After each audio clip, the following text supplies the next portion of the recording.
Well, hello, everybody. Welcome to another beautiful week, another beautiful Monday.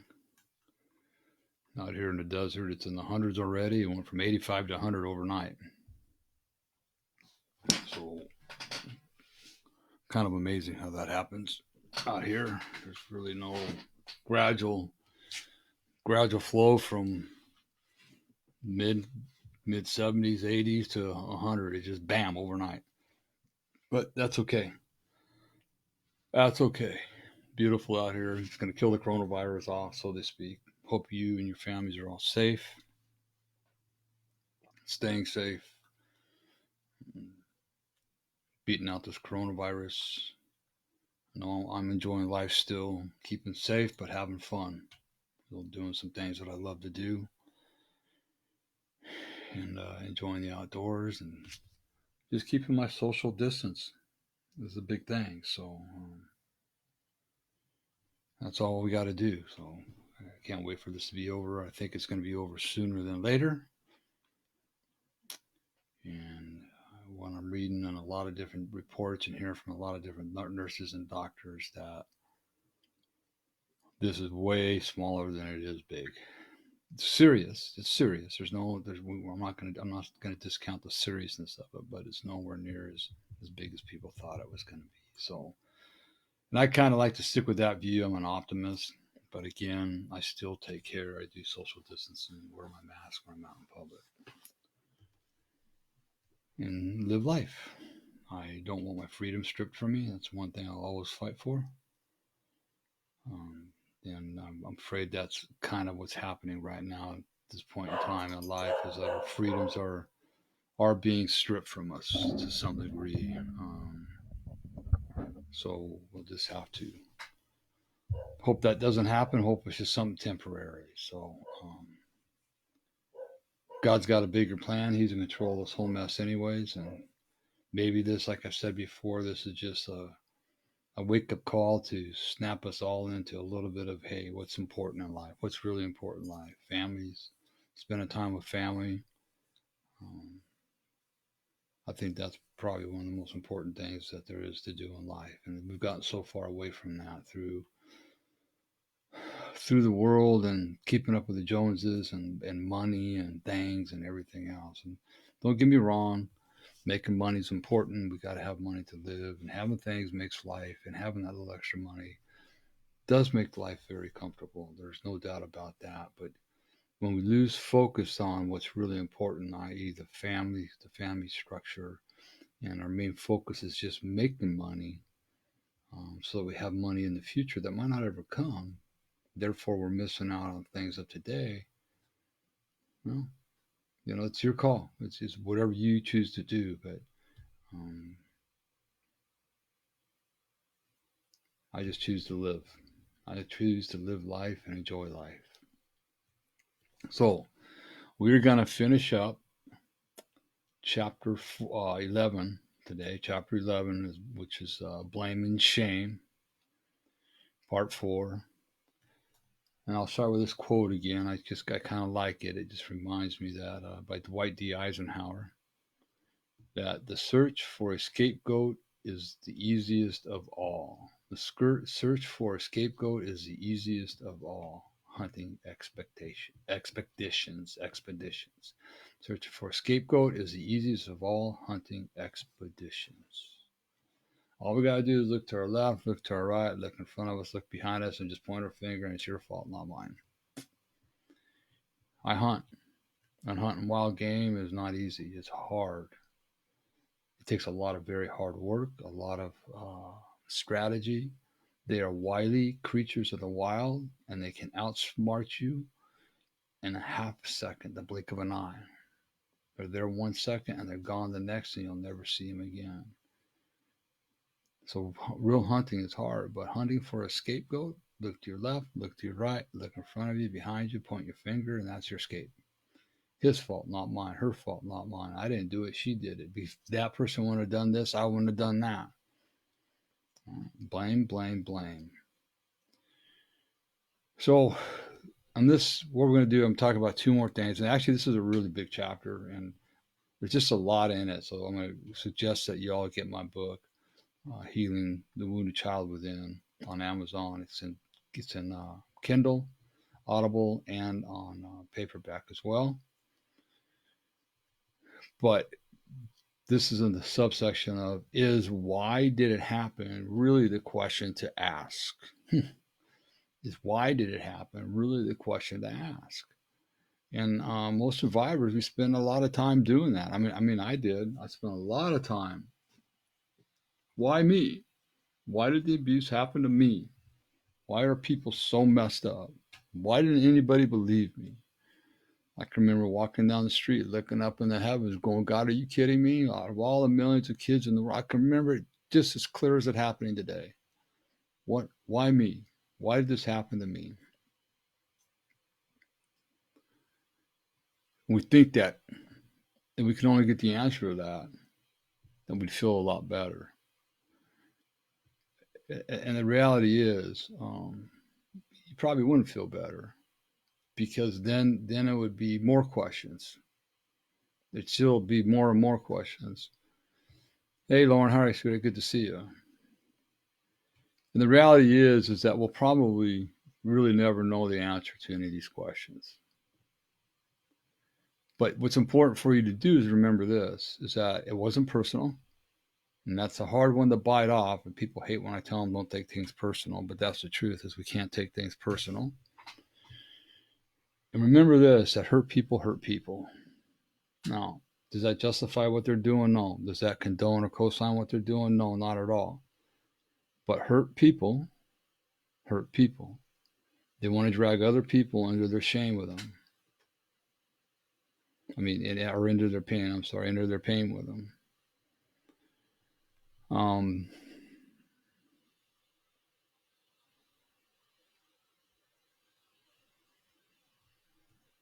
That's probably the simplest truth there is, right there, is that hurt people hurt people. But at first, even for me, it's like, well, so what? I mean, hurt people hurt people. I mean, I was hurt, but I never hurt nobody.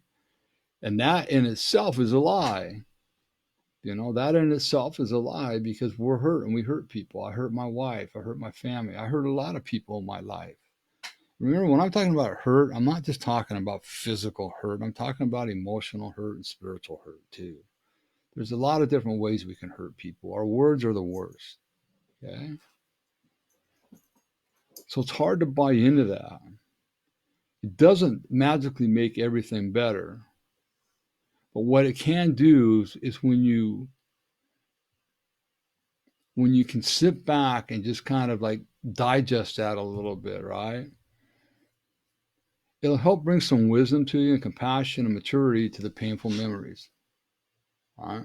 It takes a while. It's something that's not going to happen overnight. I mean, you're hurt.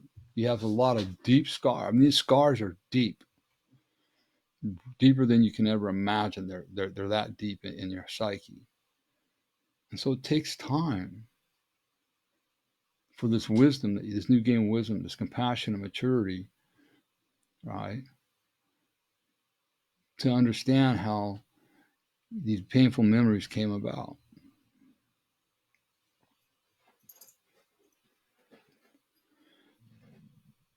You know, we've survived this abuse, and so the next step is to allow this wisdom to sweeten the bitterness, because it can only help us heal. We have to remain open-minded when it comes to the healing journey, whether it's from abuse, whatever it is. And one of 4 boys and 1 of 3 girls being sexually abused before the age of 18. There's a lot of us out there. 90% of men that are in. Hey, Alex, what's up, buddy? Hi, Valerie. Good to see you. There's 90% of men in treatment facilities have been sexually abused. So there's a lot that have been abused. Okay, so there's a lot of pain out there, a lot of pain, and we just got to be able to slowly release that pain and work through it. And it's legitimate pain. Okay, there's not. It's real pain. It's pain that it's pain unless you've experienced it, you can't comprehend it. I had a meditation, and a meditation came to me. It was probably 2 years into my recovery, and God spoke to me, and He says, "Randy, the scarring's deeper than you'll ever imagine, and the pain is incomprehensible. The damage is incomprehensible." See, for those that haven't experienced it, it is incomprehensible. They don't understand how this can affect us in such a negative way, and the scarring is like super deep. And so that's why it's a constant peeling the onion back, and we're just peeling these scars back one at a time, and we're healing them, we're healing them. And that's why it's constant growth, because I'm 14 years into it, and I think I've talked about this before, that the most damaging abuse I had was a spiritual abuse, and the scars just keep on peeling off of me on that, more and more. It doesn't take much, man, and I can tell you what, I can kick into some stuff, some thinking that ain't good about spirituality, about people, about the churches. I'm just being honest with you, okay? They're holding on to the rage, determined to hate our abusers, and getting everyone to agree that those abusers were the worst person on earth just repeatedly re-traumatizes us. Repeatedly re-traumatizes us. And I can speak to that because for 38 years, that's what I did. And every time I bring it up, I'm just re-traumatizing myself. And then it got to where I was re-traumatizing my wife for it's called I can't. It's like it's indirect trauma, or it's I'm traumatizing my wife with my trauma because she's hearing it so much, and that ain't cool. Okay,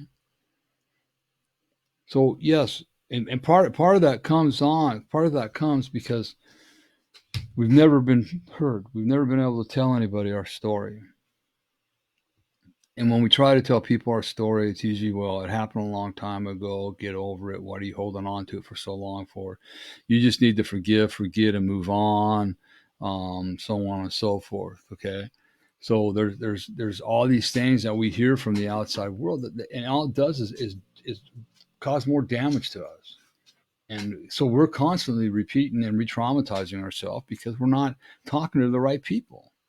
And I can't. I stress that so much. I mean, there's a lot of people out there, and they're good people with great intentions. I mean, really good intentions. I'm not going to argue that point, but they don't give the right advice. They shouldn't be talking to people about stuff they know nothing about, right? And it just makes things worse. And we run across it with couples, we run across it with individuals. Some people just they don't have it. So we got to be careful who we're talking to, and what is our purpose for talking to such people. You know, what are they going to do for us? Are you just trying to get attention? Are you actively seeking help? Um, so you got to be really careful who you talk to because they don't know how to deal with this stuff. We got to remember that being abused as a child is not a get out of jail free card for every wrong action we've done, but it is a reason to treat our past behavior with compassion. See, I chose to start taking responsibility for my own actions when I moved out of my parents' house. Yeah. But without guidance of what it was supposed to be like to be an adult, that was pretty hard. At 18, I thought I was ready to be a man. What I wanted is I just wanted out of the house. What I didn't understand at that time was that being a man does not mean, and guys, listen to this. This is so important. Being a man does not mean simply providing financially for a family or being emotionally strong. Those are important things that we have to do. I'm not. You can't argue that, man. That's just the way it is. In today's world, women are helping out too, and then we got a lot of both parents are working because of the way the economy is, so on and so forth. But so that's an important part of it. That's just part of being responsible. But being a man is more about taking responsibility for my actions. taking responsibility for my actions. When I think about that through all my life, is that we go through life and it's that blame and shame game that I never could take responsibility for my actions unless, of course, they were good actions. And then, of course, I'm going to take all the responsibility for that. But if things went wrong, it wasn't my fault. Oh, they screwed up. They didn't tell me this, or they should have done that, right? No, taking responsibility for all my actions, both good and bad.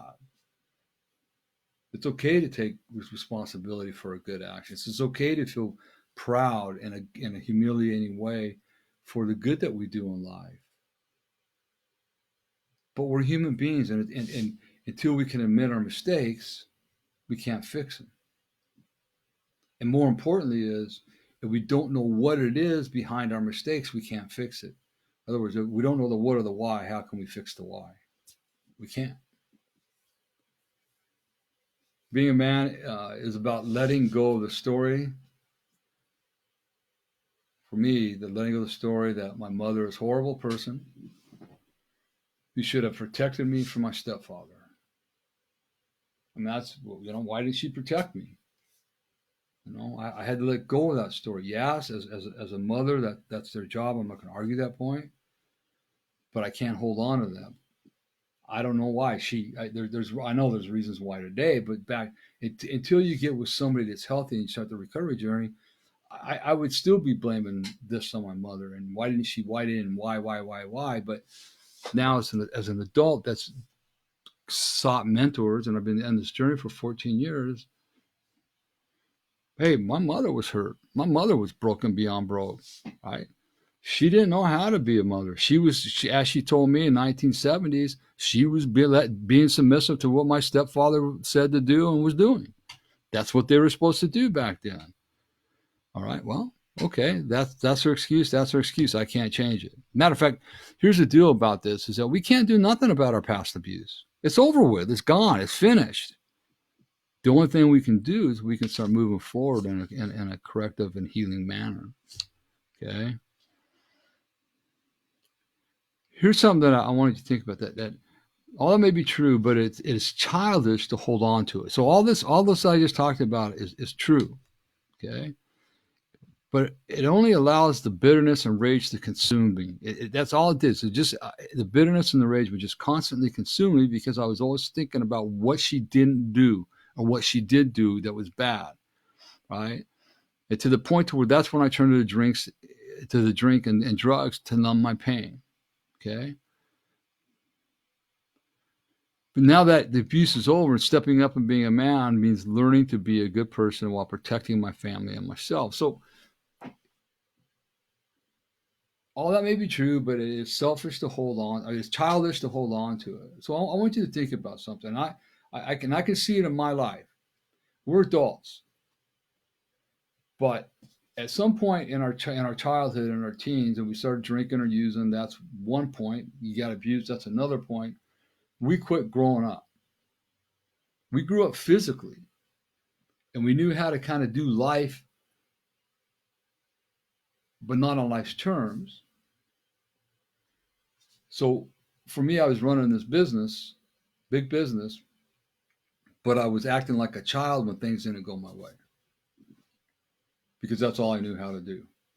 Because growing up, we developed these innate survival skills that God somehow gives us to just protect ourselves so we can survive and live, good, bad, or indifferent. The only issue is that we're never taught. And some people might be lucky enough to have a really good mentor when they're young and grow out of this stuff, and that does happen. But for most of us, we don't have that mentor. We're never taught how to deal with life on life's terms. We're never taught how to deal with a mistake. The way we deal with it is how we did when we were a child. It's not my fault. They did. Part of humanity is making mistakes, and part of that making mistakes is what do we learn from it. So when we trip, a lot of us when we trip in life, we were so full of shame because of the mistake we made, and then we might have had a let's just say a caretaker, and that covers a lot of different things. We might have had a caretaker that just beat us while we were down. Yeah, I told you, you're such a. When are you going to start listening to me? Why don't you ever pay attention? Why don't you? Why? Right? Instead of having a hand reach out to you and say, "Hey, man, what happened? What happened?" Well, I don't know, Dad. What happened? Can we sit and talk? Yeah, let's sit. Let's sit down. Let's talk about this and figure out what went wrong. Or the dad that goes to a baseball game, right? And his son's, a star player. He's out in the outfield and he's playing ball and he makes this fantastic catch. I mean, diving catch in the outfield is you're a hero or zero a lot of times in baseball in the outfield. Makes this fantastic catch, but then he also makes a couple errors, right? And he might go 2 for 4 or 1 for 3 at the plate or whatever. So after the game, him and Dad are walking up. And so what did you think about the game, Dad? Well, those 2 errors you made out there that I thought we worked on those an awful lot. Those should have never happened, son. Right? Those should have never happened. I mean, come on, you're a better player than that, right? And 1 for 3 today. Yeah, it was a home run, but come on, right? What? Where's the dad that would say, "Hey, man, that diving catch you made out there, dude, that was incredible. That was awesome." Yeah, but I made the 2 errors. Hey, don't worry about the errors, man. Remember that baseball is one. If you're 1/3 correct, you're a multimillionaire. And that home run you blasted, dang, dude, that cleared the entire stadium. Yeah, but Dad, man, those 2 pitches I struck out on, that was stupid of me. Hey, I don't care about those. Again, if you're a 333 hitter, you're a multimillionaire. So we want to bring up the bad in everybody, and I'm not saying we have to rosy coat everything and just talk about the good all the time. No, we want to talk about the bad, but let's highlight the good and then roll into the mistakes that we made and figure out, not by putting us down, let's figure out how can we make them better. What did I do wrong? What, Dad? Hey, Dad, that one strikeout, that ball came in, I was on the outside corner, that's my sweet spot. What happened? Well, here's what I saw, son. Okay, I mean, you blasted a home run. You had 2 strikeouts. Okay, so what? You hit better than that. You know it. So here's what I saw on that one strikeout. Being a person of honor, don't bring up a person's bad all the time, especially if we've been traumatized, even as adults. We never know who we're talking to, so we have to be very careful. We have to be very careful when we're talking to people. And it's not, you don't walk around on eggshells talking, but it's just like, it gets back to what will Christ do? Treat him with respect and love. Okay.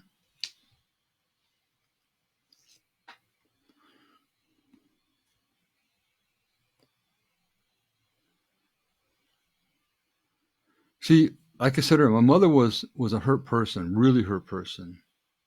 Her family was a lot of darkness when I was doing some research on my book. A lot of darkness. And she was a hurt person who hurt people because she didn't have anything other than hurt to give them. Make sense? Hurt people that haven't healed, they don't have anything else but hurt to give them. And they're great at the Dr. Heckle and Dr. Jekyll and Mr. Hyde game. My mother didn't only hurt me, she hurt my daughter immensely. She's hurt other people immensely. But that's all she had to give was criticism and pain. Happy birthday, Sylvia. So how about if instead of spending time condemning others for our childhood abuse, how about we honor ourselves for having survived it? Think about that. It's a big deal. Okay. As it turned out, why did it happen is not a question I really need to ask anymore. What I really need to know was, how can I heal? How can I heal and how can I be happy? Those are the questions that we need to work on, that we need to ask and follow through with. Okay. Once I started asking the right questions, guess what happened? The right answers began to show up. We'll go one more section here today. It might be a little bit longer than usual, but I want to get what I can out of this chapter. This is the courage to get real. The courage to get real. I told Kathy about my abuse before we were married. She didn't. And I figured we were at a wine bar. We'd been dating, and I have no idea why it spit out. Then I didn't. Today I do. But when I told her, she didn't walk away from me in horror, as I had feared that she would. But instead, because we became absolutely dedicated to the relationship, and as you all know, Kathy is very dedicated to our relationship. I mean, she remains that way. She went so far, wanted to help me, that she became extremely codependent in our relationship, and that she didn't start in our relationship. She's probably always been codependent, okay, to some degree, but it got worse in our relationship. She would drink and use with me just because she didn't want no problems, and she didn't want to see what would happen if I didn't want to do stuff. Um, I went from becoming her knight in shining armor to somebody that she didn't even know for a while, and for that I'm deeply regretful for. She didn't deserve that. She is such a good woman. So she has her faults, but she's a great woman. But what happened was, because of her deep, profound love for me, it carried me through my highs and lows for several years. I knew that Kathy would be there for me. All right. But it didn't matter how much others may love me or love you, they can't fix you. A person's love in itself cannot fix you. It's your responsibility to do your own work to fix yourself. God's love for me was absolutely amazing. There's no doubt about it. But I couldn't fix myself. I tried fixing myself. I tried not drinking for a period of about a year or so, I guess. And my behavior got only worse, because I hadn't addressed the problems that were underlying, right? And because I was not working on those root causes of my problems, her love was not enough. And eventually, my newfound self esteem that I had with her when we first got together and married started to fail again. So, what I had done is I put all my reliance on Kathy and not on God or myself. So, I was unstable, extremely unstable.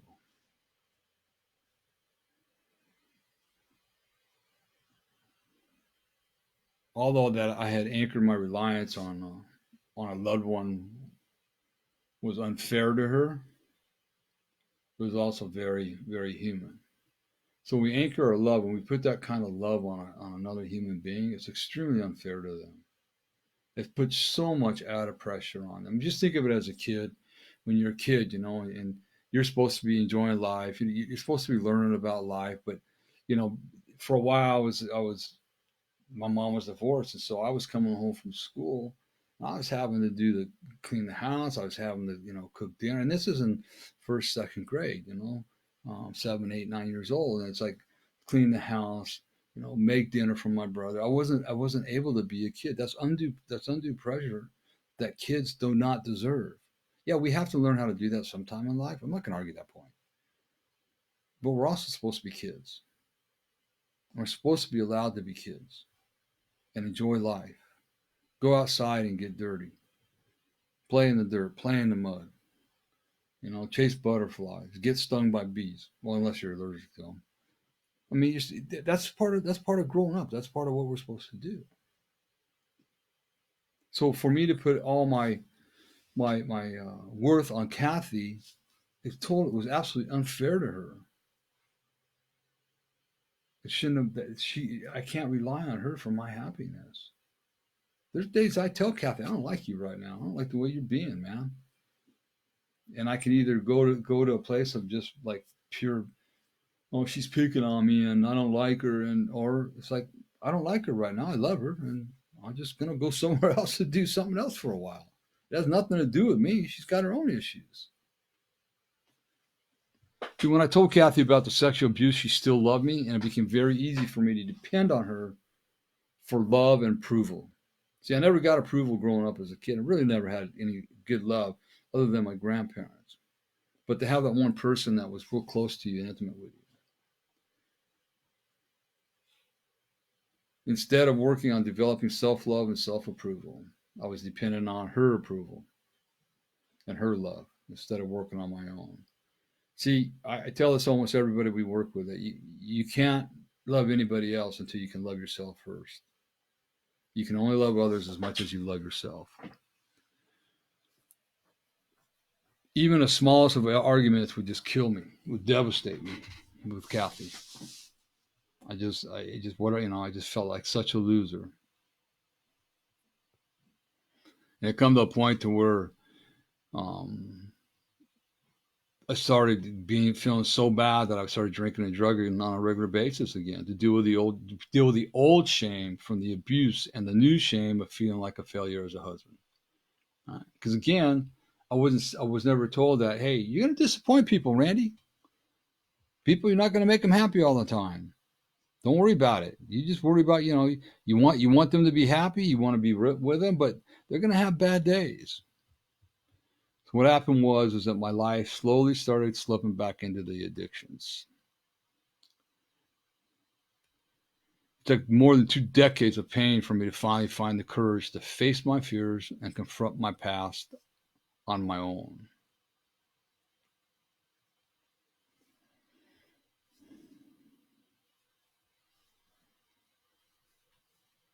I can tell you this, that if you're relying, and I've ran across this with couples, they're relying on their partner, right? So, and it's not even possible for another person to truly give you the stable happiness you need. So people are relying on their partner to give them that happiness and the stability that they need, and it's impossible. They can't. They're human beings. They go from mood to mood. It's not that we don't love each other. It's not that we don't care for each other. It's not that we're always there for each other. It's just that's extremely codependent and unfair to our partner to rely on them all the time. Listen to me. No one, you need to understand this, and most of you do, but no one can do your work for you. Nobody. You have to do the hard work. As we tell people right up front, there's a lot of work and it's going to be hard. It ain't going to be easy. And as long as you're willing to do the work, we'll journey with you. But the great news about that is once you learn how to make yourself happy, content, and peaceful, no one can ever take that away from you. It might be a temporary loss, right? Might be a temporary loss. And people might shake you up here and there. But once you practice soothing yourself, bring yourself back to your center and regaining your happiness on your own, you'll walk through the world with a confidence and sense of joy that helps most people will never know. People are going to shake us up. Again, this isn't the bubbles blowing out of our nose and it's rainbows and all that happiness and glory all the time. Okay, you're going to get hurt. My therapist told me that people are going to let you down. They're going to break your trust. They're going to hurt you, and they're going to lie to you. I want to slap her when I heard that. What? I don't want to hear that. But that's the reality of life, and therefore you can't take things personally. You gotta understand that healing from your childhood wounds, your alcohol, drug addiction, or codependency requires you to become rigorously honest with yourself. The big book says we must become rigorously honest. And that rigorous honesty starts within you and within you only. If you cannot be honest with yourself, I mean honest about everything, about the resentments you have towards your parents or the anger you have or the hate you have, whatever, if you can't be honest about it, then you're lying to yourself, you're lying to God, and you're lying to all your friends. You're just living a life of lies is what you're doing, okay? So you've got to become rigorously honest. And all this honesty is going to do is bring everything to the surface so we can heal it all. If you don't talk about it, if you don't know what or the why, you can't heal it. Right? A lot of people think that, like I just mentioned, that honesty is something they have to have with another person. No, that's true. It is. But this kind of honesty we're talking about is 100%, 100% internal. Internal. Because you can't be honest with anybody else if you're not honest with yourself. You must become rigorously honest with yourself. And one of the first things you must be honest about is your own egotism. Okay? AA's Big Book puts the matter like this: selfishness, self centeredness, that we think is the root of our troubles, driven by 100 forms of fear, self delusion, self seeking, and self pity. We step on the toes of our fellows and they retaliate. Sometimes they hurt us, seemingly without provocation. But we invariably think that at some time in the past we have made decisions based on self, which later placed us in a position of hurt. Seemingly without provocation, but we invariably find that at some time in the past we have made decisions based on self, which later placed us in a position to be hurt. Okay? Hey, Steve, glad you could join us, man. So, there are a lot of self-help books and workshops out there, but I believe, and I believe this is the most important, that the primary tools that are essential for every survivor of sexual abuse, physical abuse, emotional abuse, alcoholic, whatever, are the 12 steps of Alcoholics Anonymous, or rather the specific modification of those steps for victims of sexual abuse. And I'll list those right now. So whether it's alcohol, I want you to understand something. I got to say this because there's so many misconceptions about this out there. Alcoholics Anonymous is the godfather of all recovery programs. They are the ones that developed it, and it was spiritually 100% spiritually biblically based. I'm done reading the book, and I'm going to be recording a podcast this afternoon about this. That today's Alcoholics Anonymous is so far left of where Bill and Bob intended it to be. These false gods they have is not, and we're going to talk about it on my podcast today. But I just want you to understand that. So all the steps are based around the 12 steps of Alcoholics Anonymous, the Codependent Anonymous steps, all of them. I tell you what, for those that are even if you're an alcoholic, do your steps there. Even if you're a survivor, do your steps there. And then I like to take people through the codependent steps. It is eye-opening, and it is absolutely 100% life-changing. I guarantee you'll see your life in a whole nother. It's hard, okay? So here's what we do for the survivors. Step one is we admit we were powerless over the abuse and the effects of the abuse, which have since made our lives unmanageable. Now that could go for the sexual abuse, that could go for spiritual abuse, physical abuse, or emotional abuse, or verbal abuse, okay? We have come to believe that a loving higher power greater than ourselves can restore hope, healing, and sanity, okay? And that higher power, that's why they got step two for people that have a problem with God. The higher power could be the ocean or a tree at first. For me, it was God right away. Because what it does is it's going to lead you into God. And then we have made a decision to turn our will and our life over to the care of God as we understand God. And I'm going to cover that one today in my podcast, which will be up later tonight, I believe. So number four, we make a searching. This is the hard one. We make a searching and fearless moral inventory of ourselves, the abuse and its effects on our lives, and renounce the lie that the abuse was our fault. It was not your fault. Not your fault. Number five, we admit to God, ourselves, and another human being the exact nature of our wrongs and our strengths.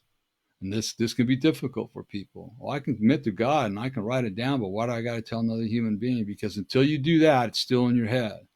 And it's only until you do that. Matter of fact, Dan Griffin, he wrote a book called Man's Way Through the 12 Steps. And I believe what he says, and other people will believe it too, that if you do not complete steps 4 and 5, your chances of staying sober or healing are slim and none, getting a full recovery, okay? Number 6, we are entirely ready to have God help us remove all the debilitating consequences of the abuse. Okay, so we're ready. It says we're just ready. Okay. Number 7, we humbly ask God to remove all the unhealthy and self-defeating consequences stemming from the abuse. So I want to stress something here real quick, okay? That we're going to ask him to remove all the unhealthy and self-defeating consequences stemming from the abuse. He's not just automatically going to snap his finger and they're going to be gone, okay? What he's going to do is a lot of what he did for me is he brought some of these circumstances and put them right in front of my face, and I could hear him say, now what are you going to do different this time? So if you don't know what those self-defeating behaviors are, then how can you, again, if you don't know the what or the why, you can't heal it. So you got to do the work to figure out what it is. Why am I acting this way? Where did it come from? How far back is it? Okay, so now here it is. Here, I triggered. Okay, the trigger comes from this, but this isn't real today. Today I'm standing here on solid ground. I got people around me that love me, blah, blah, blah, blah, blah. And so what choice am I going to make today? I always say this, before we walked into any kind of recovery, we only had one choice. And that choice was usually an unhealthy choice. We would act out our codependency. We would act out our sexual fantasies. We would act out by taking a drink or taking a drug. Okay. Once you walk into recovery from this day forward, you have no more excuses for falling back on your past. Okay. It might happen, right? And the reason I say you got no more excuses to blame your past for slipping, because today you have two choices. You have that choice to fall backwards, but the other choice you got is to reach out and to call your mentor, your accountability partner, or somebody that's going to walk you through it that's already been there before. You see what I'm saying? So you're given another option today. You don't have to keep living the way you are. It's not easy. I understand that. It's hard, okay? We make a list of all persons we may have harmed, including ourselves, and are willing to make amends to them all. If you were abused, understand this. If you were abused, you do not have to make an amends to those people that abused you. You owe them no amends, and you had no part in it. Okay, and we make direct amends to people wherever possible, except when to do so would injure themselves or others. This is really important. I suggest that you have a very solid, good sponsor or mentor or coach on this one, because he or she will walk you through a process. You might not have to make amends to everybody that you think you do. You might not be able to make a physical amends to everybody, because it could cause you when it says except to do so when injury ourselves, them, or others. Okay, ourselves. Is it going to do you more harm? What if you go to that person to make an amends and he just tears you down? You have a chance of going backwards again. So you need to make sure that you got a good mentor, coach, or sponsor to do this, okay?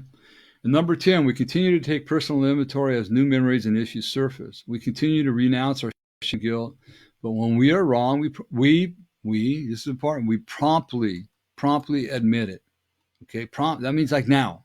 Pick up the phone and make your amends. All right, I've had to do it several times. Number 11, we seek through prayer and meditation to improve our conscious contact with ourselves and God, asking only for knowledge of His will for us and the power and courage to carry that out. And number 12, having had a spiritual awakening as a result of these steps, we try to carry this message to other survivors and practice these principles in all our affairs. Okay, in all our affairs. The key to change is doing the work, which requires rigorous, unflinching honesty. For those of us who truly complete these steps, life changes exponentially, and believe me, it does. And you don't have to believe me. There's plenty of people that you all know that have done it. So it does work. Okay, so that's it for chapter 11. There's still more in the book about it. It's a really good chapter to read. Like I said, you can get it online. Next week, I'm going to move into chapter 12. Can't wait. My favorite one. I used to hate this subject, but now I love it. It's going to be on forgiveness. It's going to be on forgiveness for next week. Chapter 12, we'll do part 1. Kathy and I do the marriage counseling, and we are what they call symbiotic Certified. That's a SYMBIS. Is a report that's done. It's not a psychological report. Every one of our clients that have taken it, they can't believe how much it lines up with them, and how accurate it is. It's like 99.9% accurate. It's really good. It's a good thing. Even if you've been married, you can take it, and it's going to awaken your eyes to why your partner is doing certain things certain ways, and it has a lot to do with finances, spirituality. There's just a whole bunch in there.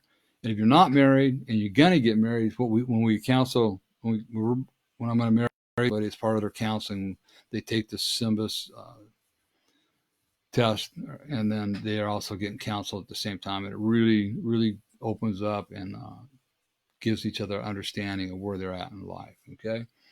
SYMBIS stands for saving your marriage before it starts, but it can even save your marriage after it starts. Okay. And then, of course, with addictions, abuse, inner healing, and spiritual healing, I do all that kind of counseling and coaching. Visit our changeyourlifestorynow.com page. And you can see the different coaching packages I have on there. We do individual one-on-one sessions, marriage sessions. We can do a 1 hour, just a one-time shot, or we can do a 3-month, 6-month, and 12-month package as well. And that gets reduced each package you go up in. So don't wait. We all have hurts, habits, and hangups. Let's get on the bandwagon and let's start healing. All right, it works. Okay. Remember my book, Healing the Wounded Child Within. It's on Amazon, paperback, Kindle, an audio book. I also have my 30-day devotional to wholeness, which people are also raving about. It's a great little 30-day devotional. And then I got my 7-day challenge workbook that goes with the book, Healing the Wounded Child Within. Visit our website, courageoushealers.org. Courageoushealers.org. You can see what all we got going on in there. Hey, look, we're a 501c3 non-profit organization. We want to keep doing this. We can't keep doing it without help. We need your help to grow. I know times are tough right now for a lot of people. I understand that. We really want to take this to the next level, but we can't do it without the help of you and corporations and whoever. So, if you feel like you want to donate one time or become a monthly contributor, just go to that website, courageoushealers.org. You'll see a donate tab. Click on the donate tab, and you can give a one-time donation, or you can set up to be a monthly donor. You can all do it right there. It just makes it really simple on the website for you to do that. So we'd appreciate it. I mean, if it's $5, if it's $10, $15, whatever it is, $100, $1,000, whatever it is, we're going to be eternally grateful for you all. And all the money that goes into the foundation stays in the foundation. Kathy and I don't take any of the money. It's all foundation money. So I just want to put that out there. Sometimes people worry about that. If you give a donation of $60 or more, I'll send you a signed copy of my book, Healing the Wounded Child Within, and a copy of my 30-day devotional to wholeness. Hey, and don't forget our workshops coming up. The workshop series, Unmasking You. We did finish the communication workshop. If I get enough interest, we can do a webinar. I want to do a webinar because there's some other people that are, at least 2 couples, I think, that want to do this communication workshop. It's really, really good. It's really important. It's one of the keys to relationships, and not only in your marriage, but it's going to help you in your life period, with your kids, with your coworkers, straight across the board, the communication. So we've already done that one, but we want to do a webinar if we get enough interest for others that want to do it. On June 13th, we have Journey to You, where we go deep into your generations and the generational curses and why we are the way we are, and the behaviors that are handed down to us, and how we can bring some of those to the surface so we can see them, and how we can start changing those patterns. And there's also some good patterns we want to look at too. That's on June 13th.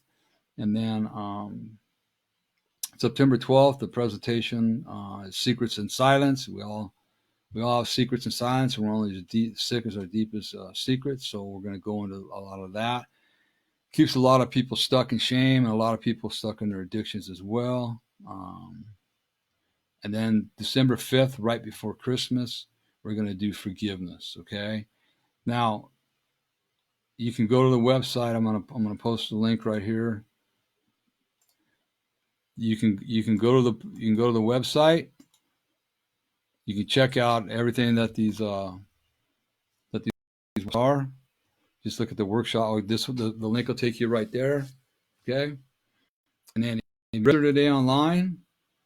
I think there's a little bit of a discount, but in the event that you do register, and in the event that this coronavirus has got to shut down our houses still, then there'll be a couple options, because we're not gonna counsel them. We're just we'll postpone them until it's safe to do so. But you'll be given the option of getting a full refund, or just holding on until we get the workshop going. Okay.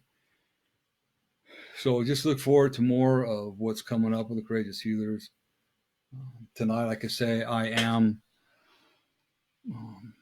Jared and I are gonna record the first podcast called "A Radiator, a Tree, and a Rock." Not, and it has to do with the gods that people are thinking about in AA. Okay, and then Friday, 9 to 12 o'clock, Friday, 101.1 FM Remnant Radio. I will be on there. I'm the host of that radio show every Friday morning from 9 to 12. So tune into that, 101.1 Remnant Radio. You can hear me there as well. So I think that's it for now. Guys, I really appreciate all of you that jumped on with me this morning. I greatly appreciate it. Thanks for doing it. I couldn't do this if it wasn't for all of you. I appreciate it. You guys are so supportive. Until then, I'll see you next week. And remember, if nobody tells you they love you today, Randy does, but more importantly, God does. Be blessed, everybody, and have a great week. Love you all. Bye.